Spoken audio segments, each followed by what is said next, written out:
And we are live. Thanks everybody for being here. Good morning, ETH Denver, people all around the world. Excited to have today with us Bruno Schwartz, a technical educator at the Web3 Foundation and the maker of Remark, rmrk.app.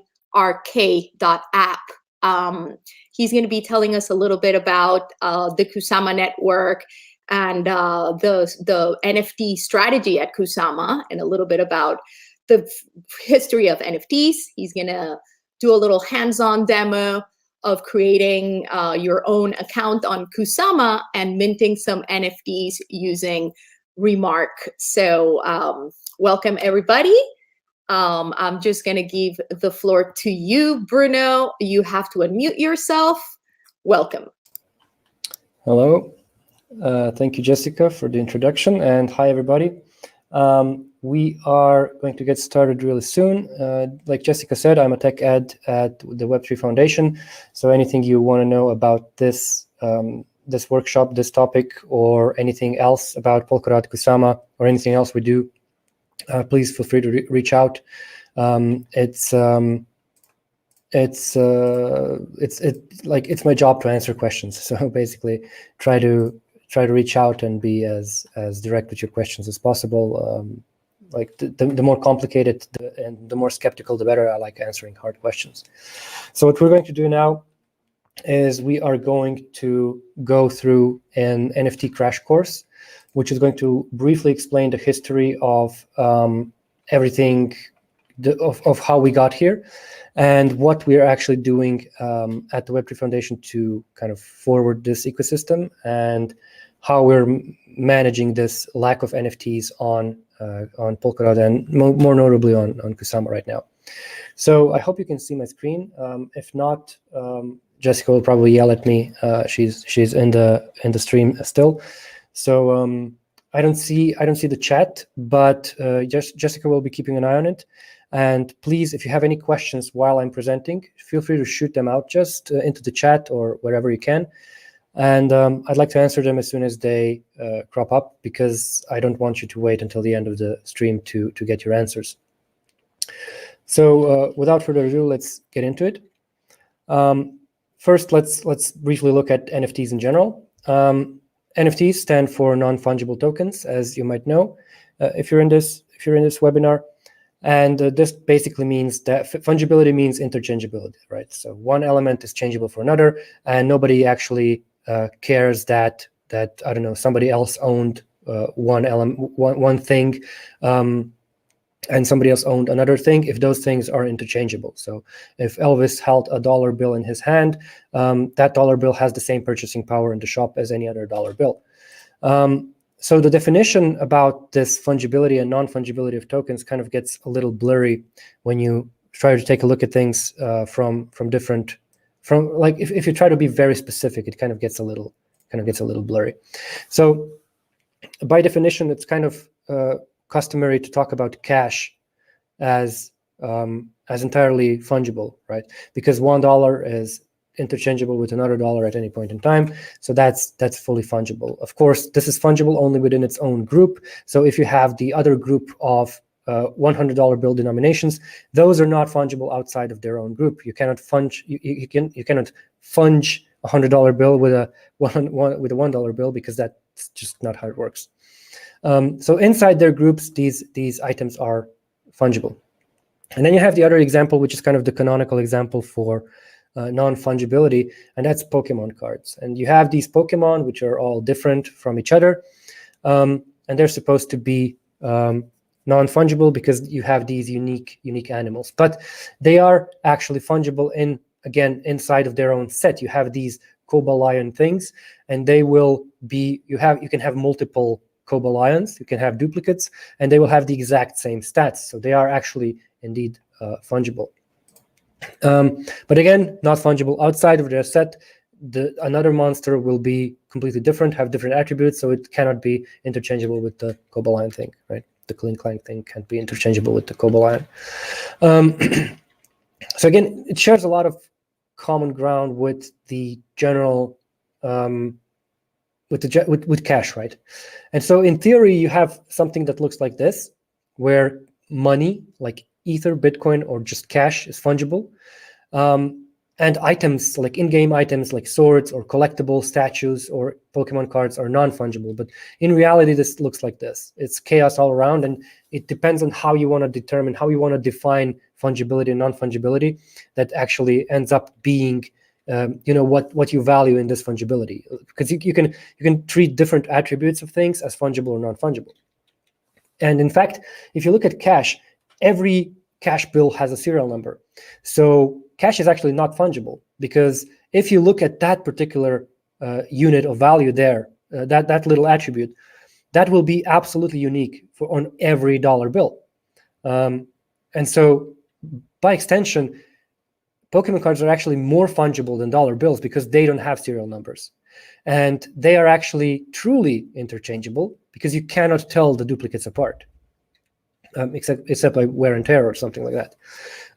So this is where it gets really blurry, and I guess it depends on what you value in this fungibility aspect of these items. Same in a game item. Like a game, you can have 3 swords that look exactly the same but have a different stat on them, like a sword of +1 luck versus sword of +1 luck and charisma and foot size or stomach capacity and so on. So the function of that sword will be different based on its stat, but the look will be the same. Now, here you have this aspect of what do you value in your non-fungibility. Like if you're only hunting looks, like aesthetics of your character in game, then the sword is fungible. You don't care what it does. But if you care about its possibility to affect an outcome of your mission, of a quest, then it is absolutely non-fungible because it depends on what that sword gives you in the battle. So its looks are fungible, but its functionality is not, right? And this kind of further extends into actually fungible money, where it stops being fungible. So you have Bitcoins, which are fungible, and Ether, which is fungible unit by unit. But once you get into the realm of cash mixers, of cryptocurrency mixers, which anonymize your money, that money becomes fungible only in that mixed set. And why is that? Because a lot of applications have started blocking inputs from addresses, from crypto addresses that have had contact with a mixer.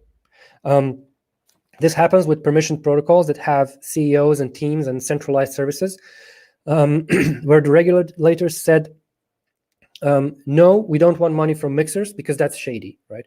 And now the application developers need to put in blocks that will no longer accept mixed money.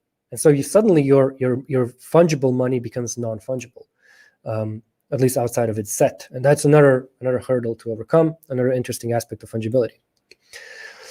So it's a catchphrase, this fungibility. It's a catch-all phrase that depends on how you want to interpret it, but it boils down to the fact that uniqueness is a desired trait. We like to have something special, something unique, something that only we can have.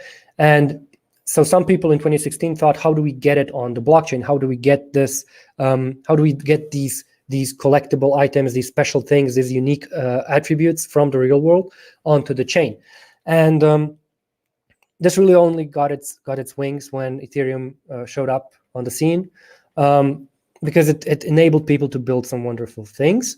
And so one of the first wonderful things in the NFT space was the 2017 cat craze, where a very simple and delightful little cat game, which used randomness from the blockchain as input to the different appearances of cats, to create these different random cats, and then allowed owners of those cats to breed them into other different types of shapes and forms of cats, right? And so this was so popular that it kind of brought Ethereum to a halt, because it had a lot of unconfirmed transactions and transaction fees spiked. Ironically and hilariously, the usage spikes that we're seeing today because of DeFi are over 10 times bigger than during the cat craze, and have been in effect for I think 6 months longer, if not more. But we don't see a lot of complaining at least not that much complaining this time around. So yeah, these cats were these first standardized non-fungible tokens that people could own. You could own a cat and nobody could take it away from you, technically. So how does this differ from the collectibles of the past and just putting them on a software server? Well, this combination of attributes on the cats give them uniqueness, and this uniqueness can be owned by a single person only. So each cat has a serial number, so to speak, and that serial number is owned by one person. These NFTs are mostly irrevocable unless the developers put in backdoors that allow the administrator to burn your token or something like that. The ownership is transparent. You can always see who has an NFT, where it came from, and where it's going. And all of this is verified via smart contracts, so there's no way to fake it. It's mathematically secure, which makes it very special, and which makes it eternal. What's more important, you don't lose your item if that project goes out of business, which is a big deal and something that we have never seen before. So what does all this mean? Well, if you think about blockchains in general, they're just glorified spreadsheets that are very slow and expensive, right? You have these balances, and then you have, if Alice wants to pay something to Bob, she will reduce her balance and increase Bob's balance by that much. It's that simple, right? Tokens on chains, like tokens that are fungible, work in the same way. Only on Ethereum, it's not just one sheet like in Bitcoin, it's multiple sheets that each tracks its own balance and can have its own special rules on who's allowed to transfer which amount of money, but it basically functions in the same way. Now, in NFTs, it's just a more verbose spreadsheet. This is like, you have this two-dimensional table where, let's say we have colorful samurai, and so now we have a samurai's color, his ID, his skills, and the name, right? And so to turn this into an NFT, all you do is add an owner field. And that owner field is currently set to a 0 address, which means nobody. But then all you have to do to send it to somebody is change that 0 address to somebody else. And so you've changed that value in the spreadsheet, and suddenly that samurai is somebody else's. And that's all there is to it. That's how NFTs work. So it's just another more rich spreadsheet in the blockchain that people keep track of. Very simple stuff. So this is how simple it is to transfer something in code. You just call that transfer method on the Samurai contract, Samurai smart contract. You add in, you put in the recipient, and you put in the ID of the NFT that you're transferring. That's about it. Of course, different devs can put different conditions, different caveats into this code, and you will sometimes find special things in these transfers that trigger other code blocks that do something else, or even rug pulls, aka scams inside of the code, like I don't know, until 1,000 samurai have been sent around, everything's fine, but then on the 1,001st start stealing people's samurai, right, or money or deposits or whatever. All of that's possible. That's why it's important to look at the smart contract of every NFT that you're interacting with, because you never know what, if something just obeys the standard for NFTs, that doesn't mean the logic behind the standards is also identical to every other NFT out there. So you have to be careful on that front. So what can we technically say and just generally say an NFT is? It's an entity of reasonably provable rarity applicable to a single owner, or in other words, it's these are digital coins which share some attributes and belong to the same collection, but the members of this collection are not equal. So what are these things good for? A lot of things, a whole lot of things. So we have badges. The stuff on the left is Garmin badges, and the stuff on the right is badges, achievements earned in Steam, the gaming service. And both of these are centralized. If Garmin goes out of business, so do your badges. Everything you've worked for in terms of your sport achievements disappears. If that's something you care about, and this is something I personally care about because I'm an addict to these achievement type things. Same with Steam. If that game disappears or Steam just flat out goes broke, you lose everything you've accomplished, not just in this game, in all of the games. With NFTs bound to your crypto address, you get the permanence of your achievements. So your achievements follow you wherever you go. And in 10 years, if somebody else takes up the mantle, makes a great sports tracking AI app thing, whatever, and Garmin is no longer a thing, they can just check your address from the past, see your past sports achievements, and maybe give you a little boost in starting your account, maybe give you some discounts in their web shop of sports gear or whatever. You don't start from scratch. Your sport reputation is basically preserved. Same with games. Maybe the publisher will create a new game in their universe, and they will I don't know, give rewards to those people who have played their game before, as evident by their NFTs collected on their address that cannot be taken away from them. Of course, access, like concert tickets.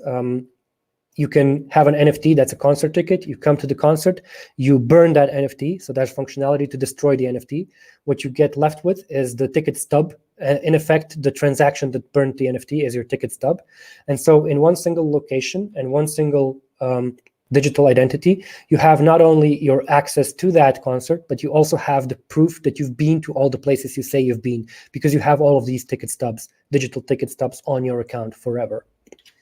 Certificates and diplomas. There's a lot of projects experimenting with land deeds, with certificates, with diplomas, with everything that you need to notarize being put onto the blockchain.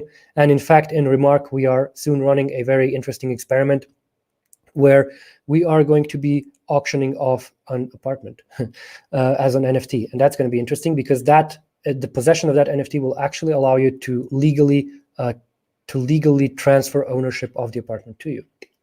I'll talk more about that a little later. ENS domains, Ethereum name service domains, will they function basically as NFTs and non-fungible tokens, and these names are essentially, you register a short nickname on the Ethereum ecosystem that looks something like bruno.eth. That's my address.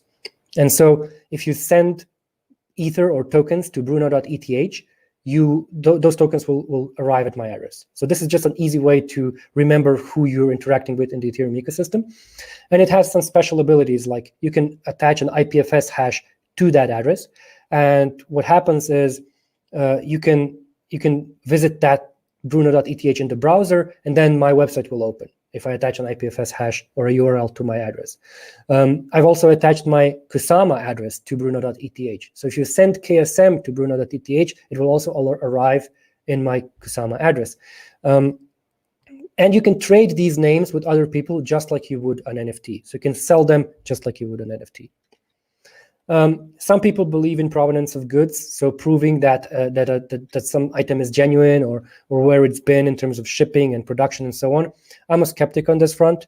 I believe that any supply chain that still has even a single human in it is not a good supply chain to robotize, and so I don't see this becoming a thing very soon. I think a lot of people need to be replaced by robots first before we go into I don't know why it wouldn't be possible for somebody to, I don't know, cut open a container of coffee, put in bad coffee, take out good coffee, reseal it, and then log it on the blockchain as if nothing happened. So I guess that's some people are really optimistic about that. I'm not, but I'm leaving it up here as an area of active research. Of course, we can't forget art, which is what all of this is about. So we have art project, we have galleries, we have a ton of stuff. And a lot of people wonder, like, why would you ever buy digital art this way if you can just copy paste it? There was a tweet recently that described it quite succinctly. Some people buy Prada purses because they think they're good quality. Other people buy Prada purses because they like the name recognition. And some people buy fake Prada purses because they know that they are actually the same in terms of quality and looks as the original thing. But nobody with a fake purse brags about their fake purse. So what people get by buying this art is, of course, bragging rights. But also there are some special abilities that you can build into these arts that only the owner can then utilize or manifest in some way. There have been experiments with augmented reality where only the owner whose key is logged into the software that's displaying the art, either augmented reality glasses or your phone, if there's a wallet of the owner on that device, then that device will show that item in a special way if you look at it through those glasses. And nobody else can see this except the owner with that wallet.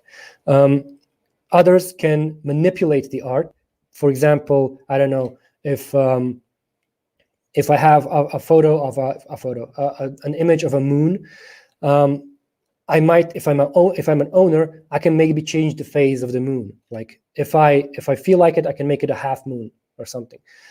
So you have this interactive art that you can influence. And I think if you could paint the Mona Lisa red while people are looking at it at the Louvre, I think a lot of people would pay a lot of money for that functionality and for that kind of splash, right? So this is kind of, it sounds like a gimmick, but it's really a valuable aspect of art. This ownership of interactability and specialness of this art, and I think that's a really interesting area to experiment with. Reputation or non-transferable NFTs are NFTs that you mint into somebody else's account to prove that they were somewhere, that they did something, that they said something, or something similar. This is useful for reviews and for generally stuff that's not meant to be tradable, right? So if you were very active in some project, you might earn some activity tokens from that project as a good user, but you don't necessarily want to have a little bit of activity with a bunch of different accounts and then hoard that by sending it all into one account. So you basically, by doing this, you limit that account to collect that reputation on itself, and long term, you can use this reputation on accounts to again give them other types of perks. There's a project in Ethereum called ArcX Money, which gave out experience tokens, coins, for people's useful participation in their chat, for helping out, for giving feedback, for suggesting changes to the project, and so on. And these individuals who now have these powered up accounts with these tokens are privy to some special privileges in that project post-launch, right? Because they were there early on, but also because they helped the project and have a provable record of having helped the project. Digital land is, of course, a very big use case where Decentraland was actually the first project way before CryptoKitties. And the idea is that you have this virtual bit of land which you divide into tokens, sell to people, and then people can virtually build stuff on it. This is a very big area of interest of mine because as a gamer, as a VR fan, and as a crypto fan, I can see us living and evolving in this parallel universe, parallel digital universe, inside of this already parallel economy. I think it's freaking fantastic. And so you have all of these very interesting hacks already happening there, like people building a huge house in front of other people's houses to block their view, and then blackmailing them to pay them a ransom. Otherwise, their view will remain blocked. So you can see that human nature will always trickle down into every technology that we develop. Of course, epic and tradable collectibles are a part of this as well. An example I always bring up is World of Warcraft is a huge universe, right? And so it all started with Warcraft some 30 years ago, Warcraft 1, a game that's been decommissioned for like 20 years. And so imagine if you could show up to BlizzCon, so Blizzard's conference in 2021, with an epic item in your wallet from Warcraft 1. That's one hell of a collectible, right? And maybe Blizzard would put out a game one day that actually utilizes that axe that you still have from 30 years ago as a true collectioner. And that has value, not just to you as a fan, but also to other fans that might want to acquire this item. So it's if you're a collector of anything, you can relate with this. So you can't really ignore all of this, and especially in the game market where revenue has been going crazy. Just in like 2019, we had 109 billion in digital game spending, and people are spending, like, what are they spending on? Well, in Fortnite, for example, which is this popular deathmatch game, people are spending on cosmetics, and so you spend money on making your character look different. That's the parallel universe that I'm talking about, right? So that's the parallel universe that people are using to attach different looks and feels to their digital identity, to express themselves, to become unique in that additional unique world. It's way easier to express themselves there, and it's way more impactful because people only know you as that identity there. And so this is worth a lot of money to a lot of people. But if Fortnite goes bust, so do all of these purchased costumes and identities and add-ons and so on. So again, one more case for Web3 and having this live on your crypto address. We can't forget programmatic art either. Neolastics is a project that generates random 3x3 block art, and it lives on an interesting economic curve where the more art has been minted or created, the more expensive it is to create another one. But if you burn one, you get back Ether from the treasury of this project in proportion to how much art there is. So your goal is to get as many people to mint after you to raise the price, so that your burning will give you more money than you spent on minting your art. It's an interesting economic game that's still going, so you can check it out. Squiggly WTF is a squiggly art, randomly generated squiggly art thing that is influenced by people bidding on it and wanting to have it. And the final output will be different from where it started. And then there's generative dynamic designs that generate an image based on some random number, but then also react to input from you. So it's going to be red and it's going to have these circles of this type. But then as you move your mouse through it, those are also going to move. And these open up new avenues of exploring this ownership aspect and customizability aspect of art when you own it, right?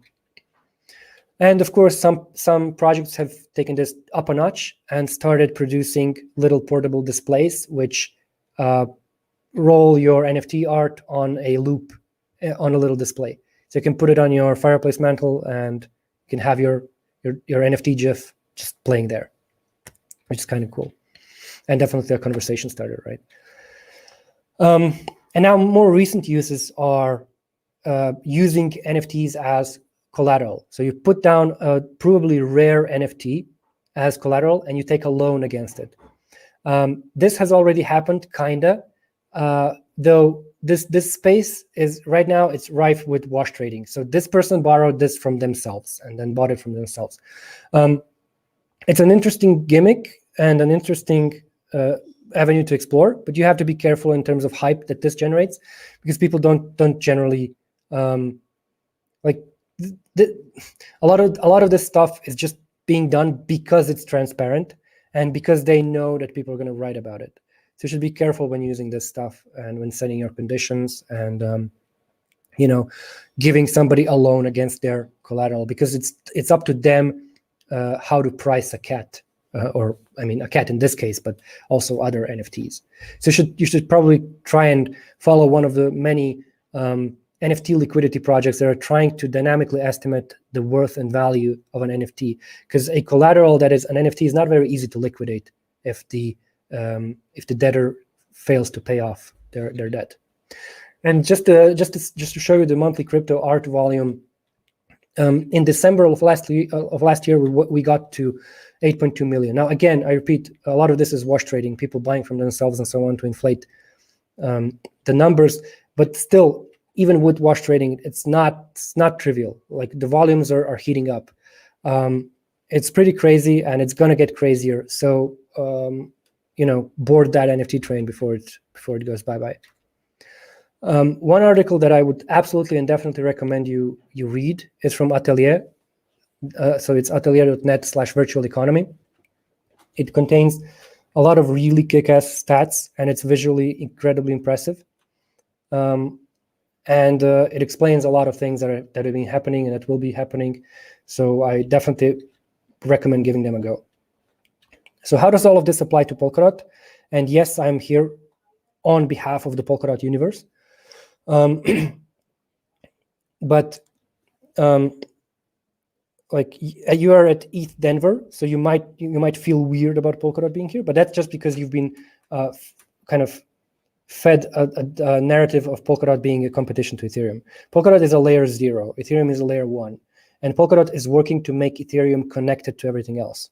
So all we want is for people to be able to use their Monero, Bitcoin, and whatever else as trustless collateral on Ethereum's DeFi. Okay, anything that connects to anything else through Polkadot just gives its features and its volume to everything else. So it's literally the tide that'll rise all boats. And so what we have here is an NFT strategy, particularly pertaining to Kusama. And Kusama is Polkadot's canary network.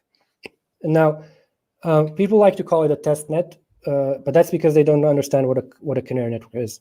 A canary network is a network with economic value, a lot of it, in fact, which is used as a faster moving Polkadot. All the periods are faster. So the governance, the on-chain voting, the treasury periods, everything that's special, that has this new functionality that Polkadot offers, happens 4 times faster on Kusama. And this lets us experiment really, really quickly with updates that might come to Polkadot one day. A lot of them won't ever see the light of day on Polkadot, but Kusama is more artsy, cypherpunky, experiment-friendly, and not afraid to go fast and maybe sometimes break things, but also build amazing and really creative things. And this is why with Jessica Angel, we have the Voxel Bridge project, where you will be able to AR walk through some Kusama-based art under an underpass in Vancouver. This is why we have different art projects building stuff on Kusama, and about 10 to 15 NFT-related grants in progress. And so, excuse me, our big plan for Kusama is based on this NFT strategy. And the NFT strategy is as follows. There are 3 steps. Step 1 is Remark app, which this presentation focuses on. Then we'll have basic native NFTs on Kusama itself. So Kusama will have basic NFT functionality, Polkadot never will. And then the third phase is parachains like unique network. So this is a chain that will connect to Polkadot and Kusama, and that will have NFT native functionality for everything else you've gotten used to from Ethereum and other chains. And through all of this, we are working alongside InterNFT, which is the interchain NFT project from the Interchain Foundation, to make all of this compatible with all of the other chains that are participating in that. So what we're working on is building the NFT universe that's as compatible and as friendly to all the other efforts in the space as possible. And just to briefly explain a unique network, you can actually visit this URL. It's also at this QR code that I'm showing. These substrate punks are a clone of the CryptoPunks project from Ethereum. And this is running on the unique network chain, which is currently not attached to Polkadot. And you can already trade them. You can use them. You're using KSM, Kusama's native currency, to trade between these punks.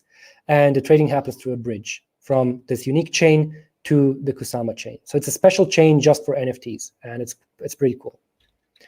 So the NFT palette is the other stage. That's going to bring in native functionality to Kusama.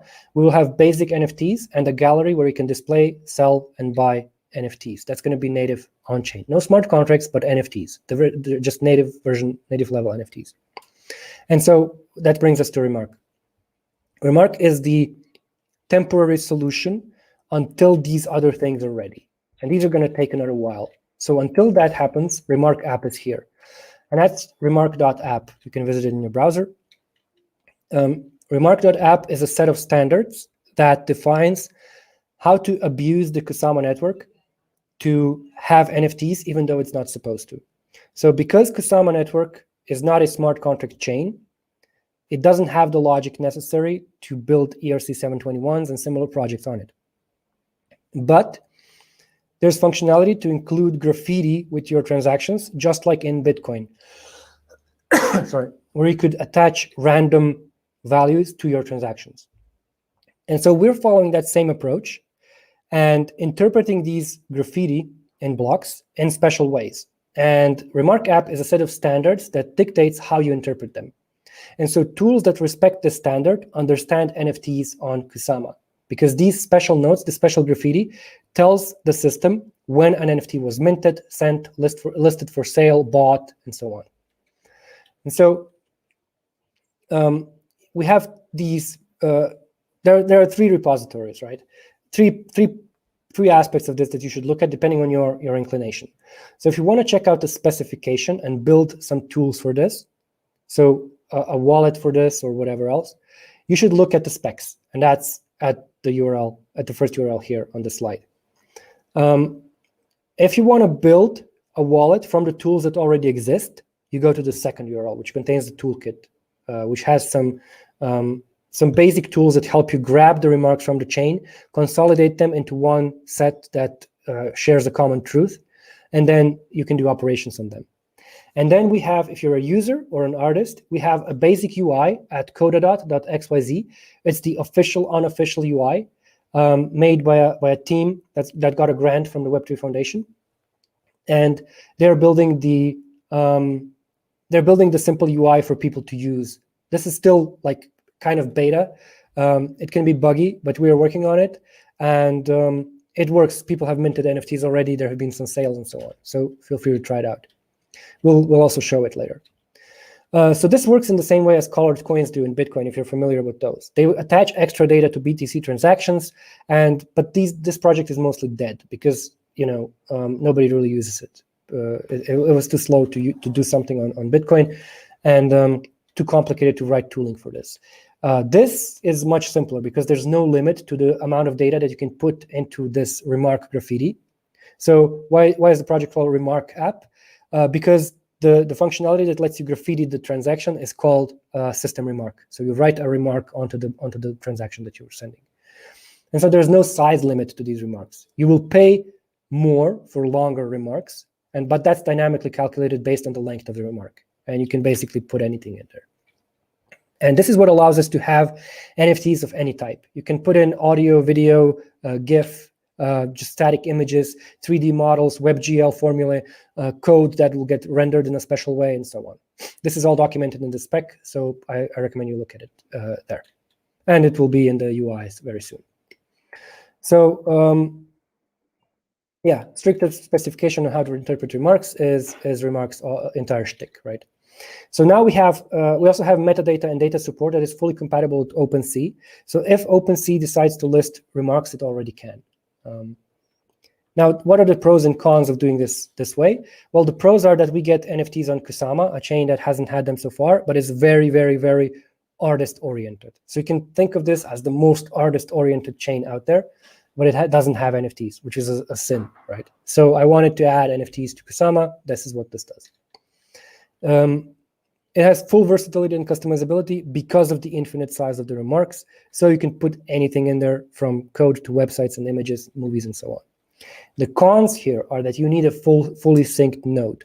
These are fairly quick to sync and not very difficult to set up, but still you need like 150 gigabytes for Kusama for a full node before you can get to the latest state of those NFTs. And this is because you need to be aware of all the remarks as they happened to be able to squash them into one final state. There's no smart contract that keeps this final state around. And this is why you have to recalculate the final state every time you build a new project that will take these remarks into account. So this is not like client friendly. This is probably not going to work without centralized intermediaries like servers and so on mobile devices and wallets. And we've got probably a ton of edge cases that we have not covered. We rely on our users and your feedback to tell us about them and to break the system so that we can fix it for future standards or until the other solutions for Kusama's NFTs show up, whether they be parachains with NFTs or native level NFTs. The fact is that we have this upgradable spec to cover for the edge cases, so we will do our best to iron it out for as long as we need it. Thing to keep in mind is that Remark was always meant to be temporary. It will not live forever, and I want to kill it when other solutions appear that are better. But until that happens, this will do just fine, and you can already mint NFTs on Kusama today. So some Remark NFTs are already minted. Among these images of various things, you have the 3 tankards at the bottom. And what's really cool about this is that these are physical objects with QR codes that represent that are related to these NFTs. So you can buy this NFT, and then you can also get the physical tankard for it. All 3 tankards are already in the mail to their respective owners, but there will be more projects by Dave Ramico, I think his last name is. And it's a really, really cool thing. Other stuff that's fizzy digital is coming to Kusama Remarks. There is a very cool statue coming up for March's launch of a gallery system on Kusama. The apartment that I talked about that will be tokenized and sold on chain, and other really interesting projects that are in the pipeline, including some vinyl records that will be NFT'd and limited edition, 3D art, and a lot more. Even some logo designers will be selling their unsold logos through this and attaching copyright to the logos that they're selling, which is really cool. These are NFTs by OBXium on Twitter. This was the first person to mint NFTs on Remark. Very experimental. It was still a lot more broken than it is today back then.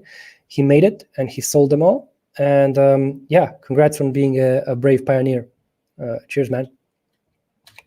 So if you want to check this out, please go over to either the tools or the spec to check out Remark. And to use the, oh yeah, we have two Telegram groups. We have Remark Impl for Remark implementers, everybody who wants to build on this. And we have Remark app for just in general NFTs and Remark on Kusama, so that you can chat about functionality, usage, and so on. So dive in there. And of course, let's check out Codadot. This is the unofficial official UI for minting this stuff. It looks kind of like this. So you get this UI where you enter your information, very rudimentary right now, but we are going to get that improved ASAP. And also alternative UIs are coming very soon.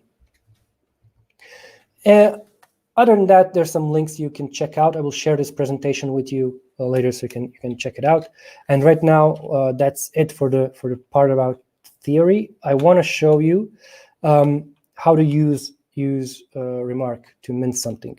And then after we do that, I'm going to join you in the virtual castle to chat and to see what we can discuss about this. So to interact with this, you will need a Kusama account. Now, the easiest way to get one is as follows. You will need to install the Polkadot.js extension into your browser. So if you just Google for that, you will land on the GitHub of the extension, and you will have a link to the Chrome Web Store for it in there, or the Firefox Store, whatever you want. Once you install that, if you're using MetaMask for Ethereum, this is nothing like that. So MetaMask tries to be everything, right? It tries to be a token exchange. It tries to be a full wallet. It tries to be a browser on mobile. And that's why it sometimes breaks, and the UX is not too good because a lot of things are in one thing, in one place. And that's why it doesn't really perform really well. It does a lot of things at once. Polkadot.js extension is actually just a store for your private keys. And those are encrypted with your passwords. That's it. It doesn't do anything. The doing is left up to the apps that need interaction with your accounts. And so once you install it, you will get this. I don't know if you can see this. Maybe I can zoom this in. This doesn't zoom. Okay. So you have this pop-up, and you can just click on the plus and create a new account. You should save your seed phrase somewhere, save. And then once you do that, you'll be asked for a name and a password for this account. After you have created the account, it will show up in the list. And you will notice that it doesn't say how much money or anything I have in these. This is because the extension does not care about the chain you're connected to. It couldn't care less, right? It just stores your keys. It is entirely up to the website or UI that you're using to connect you to a chain and then use the private keys from the extension when you sign them with your password. That's it. And so to get access to Kusama, you can, there are multiple ways. One of them is going to polkadotjs.org. So polkadot.js.org/apps will take you to the generic app interface for Polkadot. And this pop-up will ask you if you want to allow the site to access your extension. This is yes. And so now you have this block explorer for Kusama, and you can check all of this functionality out up here.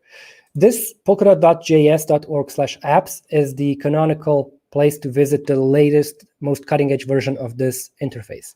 If you prefer something safer and something easier to remember, you can just go to kusama.apps.io. And so this is an IPFS-hosted version of the UI that will automatically redirect you to the UI that you need and connect you to Kusama. And so now we're connected to Kusama. It's the exact same interface as before, only the latest stable version, not the most cutting edge one. And if you ever want to change to another chain in the ecosystem, in the Polkadot ecosystem, and this is how it works, because all the chains in the Polkadot ecosystem are using the same framework to be built, this is called Substrate, you can use one user interface to connect to all of them. And so if you click on the top left here, you will get to select between many different networks that are all building on and for Polkadot. And so these are all separate chains. And if you expand test networks, you get more of them. And if you expand development, you get more options to connect to your local node. And so what you want here is, the first one is obviously Polkadot, the second one is Kusama. But this, if you go to kusama.apps.io, you will automatically be connected to it. And this is what we want. Anyway, any account you create under your Polkadot.js extension will be visible in the accounts interface. And so you can see here that my account is Remark App Official, and you will actually all be getting your participation NFTs for this webinar from this Remark App Official account. To do that, you should make your Kusama accounts using the Polkadot.js extension and shoot them over to me in the Telegram chat. So the Telegram chat is t.me/remarkimpl or /remark app, right? So it's, let me just show it real quick. It's this, t.me/remark app. Send me your Kusama address today by, let's say, 8 p.m. CET, that is in about 2 hours. Send me your Kusama address there as proof that you were here, and I will send you an NFT minted with Remark that proves that you were there. This is proof of attendance that might get you some perks later on if I find it in your wallet, right? So you will notice that this Remark App Official account is here. Your account will be also listed here. You can click on it to see some information about it. Anyway, explore this interface. We have a comprehensive wiki link at the top to explain what all of this is and how to use it. It's not too important. What's important is that you have your account listed in the extension and you can use it. Now, what's next is, actually, let me show you the Remark app. First, there is a link to the Telegram chat here as well. So at the top, you have Telegram chat. And so if you go to remark.app, there's a Telegram chat link in the top right. And you can read about the Remark app here in the on the web page. If you go to app, it doesn't work yet. I'm deploying it like right now, and it'll be up soon. But right now, it's still not live. So that's why we'll be using Codadot. So let's go to codadot.xyz.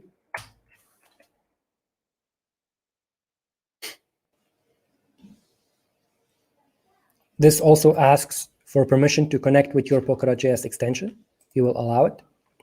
And now we have the gallery, which lets you list all of the NFTs currently on chain. So you can see that people have listed a lot of different things. It takes a while to load these images because they're all pulled from IPFS. So they have to be loaded and added to this. There's the tankards. And so these are the NFTs that are currently being minted. Some of them had to be discarded because they were minted with a previous version of the Remark standard. So we are evolving this and making sure that people can migrate their old assets to the new standard. Now, if you, what's this? Okay. This is an on-ramp. They added an on-ramp. Good job, Codadot guys. So here we'll be able to create a a collection. Now let's see if this had some bugs today. Let's see if those were resolved, and let's try to mint something. Right? So I will select the account. You select the account from which you want to mint something. That's this one. It will also have its name, so that's cool. And the name is the name of the collection. So a collection is like a bag of NFTs that you're building. For example, Pokemon trading cards Generation 0 is a collection.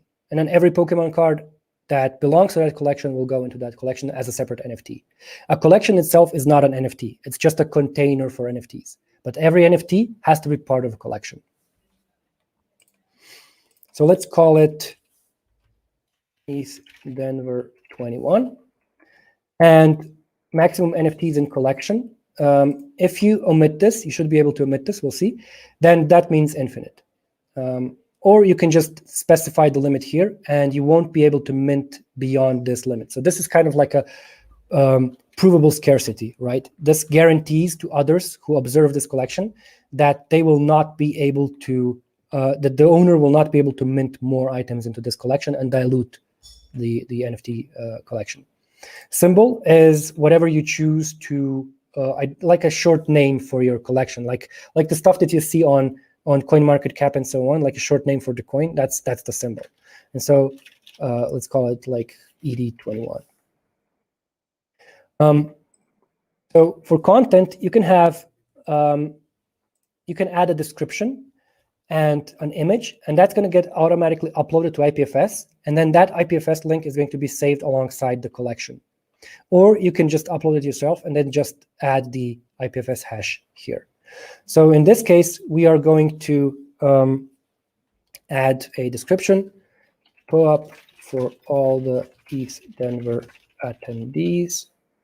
And I don't have an image prepared, so I'm going to skip that step if I can.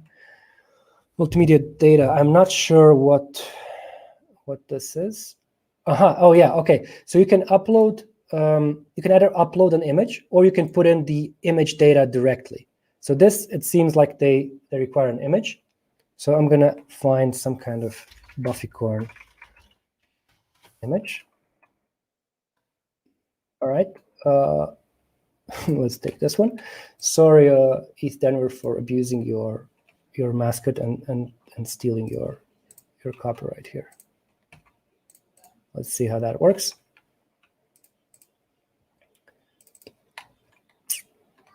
There we go. Okay, it's still not letting me mint. Let me check here why. Because this probably, yeah, okay. So they are not allowing me to omit this, which is why I'm going to put it at 500 and leave it like that. Again, bugs will be there. We are working on it.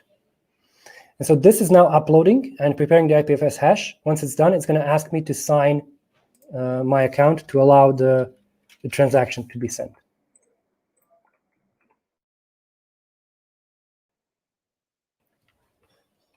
Let's see. There we go. And now you just input your password here. You can remember it for 15 minutes, sign the transaction.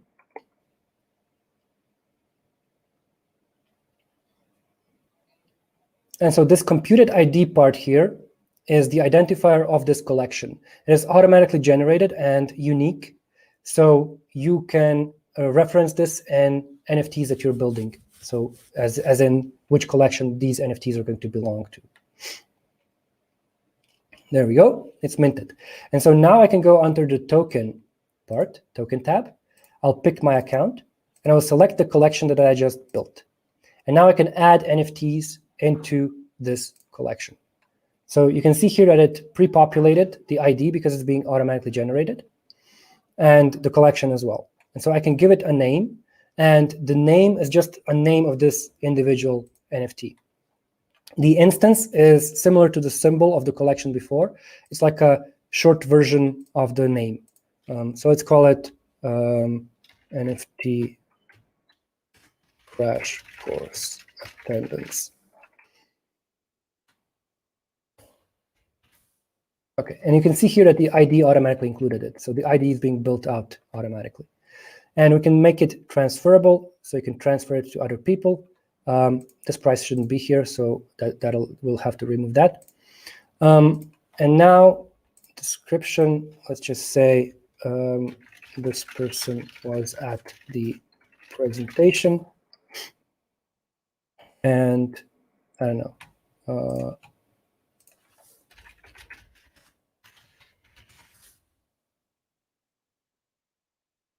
Okay, let's get, I don't know, this guy.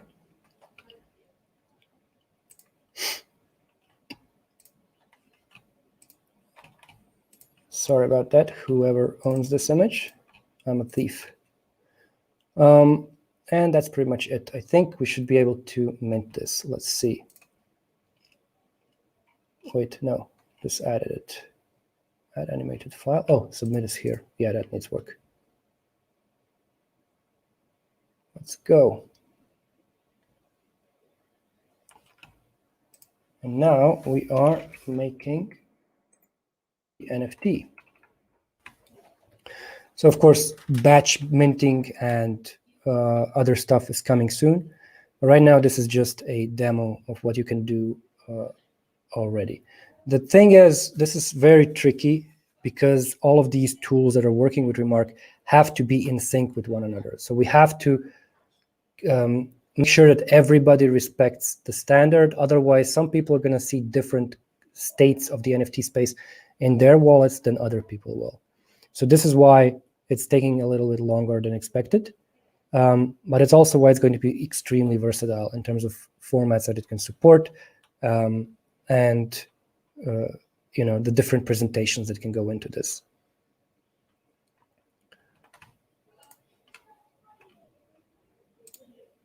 Let's see.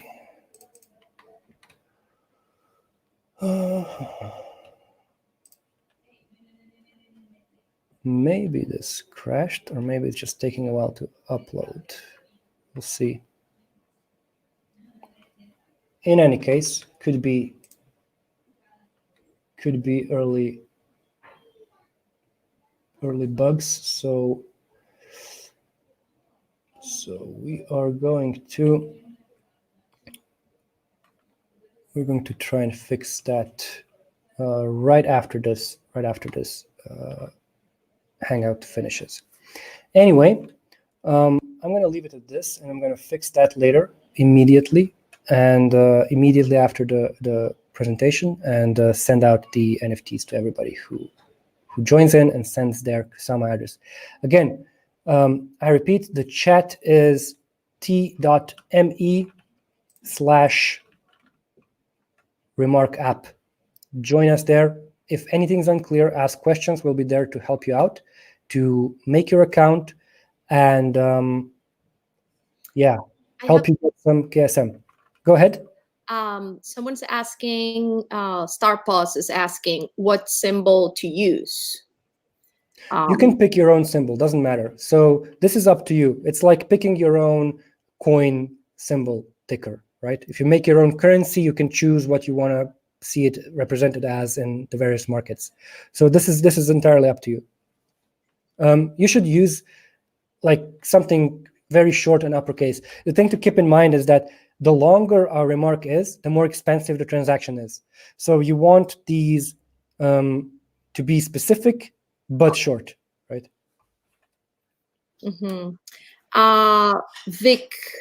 Vicky Val says, I think it failed because you pushed the empty NFT. Because I pushed. Oh, this one, an empty NFT. Yeah, that could be. That could be. Let's try it again. Token and name is Denver NFT. I don't remember what I called it before. Instance is going to be ed NFT CC, whatever. Okay. Yes, transferable. No price. Upload. Was at ETH Denver. And now let's see. Click to add image. Let's add this image again. And okay, almost clicked add again. Let's check it out. Yep, there we go. Looks like it's going to work. And actually, I want to check out real quick how much we paid for this. So because transaction fees are a huge worry right now in Ethereum, let's check how much this costs. Just as soon as it confirms. Actually, we can do it already. So if you go to your account in the Kusama portal UI, you can click on any of the links at the end. These are all block explorers. So you can see your balance and stuff here. And so we just sent a remark. This is the collection creation. And you can see it here. This is the remark that we sent. So this is how remarks look when you send them. And this is the special message that these tools interpret, right? And this is what the standard defines how it's supposed to look like. So we paid for this. What do we pay for this? Where do I see the transaction fee? It's not shown here. It's not shown here. So let's try balance history, balance transfers. Now let's try another one. Not this one maybe.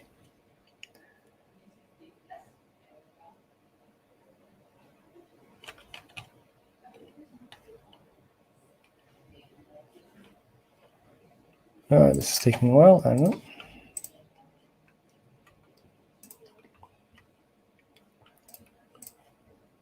There we go, batch, and let's view this.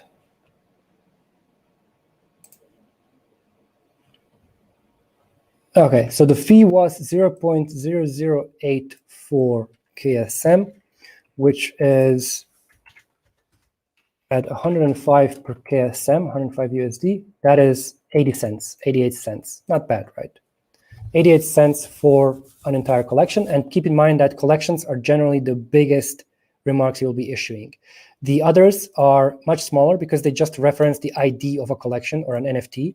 So they are much cheaper to execute. So sending, listing, buying, and so on is way cheaper. But it looks like, did this finish? Let's check it out. No, yes, it did. Okay, so we do have them. Yeah, okay. So we have, this is the mint NFT one. So the NFT has been minted, and we have here the collection being minted. Okay, so these are the two ones. And now we should be able to see this in the gallery. Yeah, there we go. There's the NFT Crash Course 1. And so we can see that the collection, the parent collection is this one, and you can see the owner is my account. And later on, you'll be able to use these actions that will say if you want to send, consume, or list this item. So you can already send it to somebody else, and consume will burn it and destroy it, and so on. So yay, it worked. It worked. Cool. Any other questions?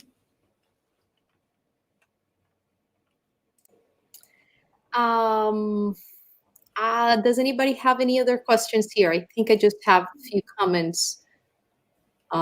People are really excited. There's really great reception of what you have expressed. I don't think I see any other questions, but okay. I'm sure people will have some questions when they talk to you, when you join the makerspace in virtual form. Is this going to be archived? Yes, I'll drop the link to the archive before the broadcast ends. Any final remarks before we end, Bruno? No. Final remarks. Nice way of putting it. Yeah. No, just try it out. Get in the chat. Let us know what's wrong, what's broken. Let us know what you need help with, and help us work on this. If you have any kind of developer spare time, I would really appreciate help with the remark tools. Right now, I'm kind of soloing it, so there's going to be bugs because you get blind to the stuff that you write. Right. So I would really welcome some help there if you have the capacity. Otherwise, keep exploring, keep trying it out, and we'll be playing with this in the very near future. Stay tuned for different UIs, different cool projects, and sign up for the newsletter if you want to just be kept up to date asynchronously. There are two newsletters. One is news.nft.review, And the other one is newsletter.leap.com. So that's newsletter.leap.com. This one is more generic for the entire Polkadot ecosystem, but also covers this NFT stuff.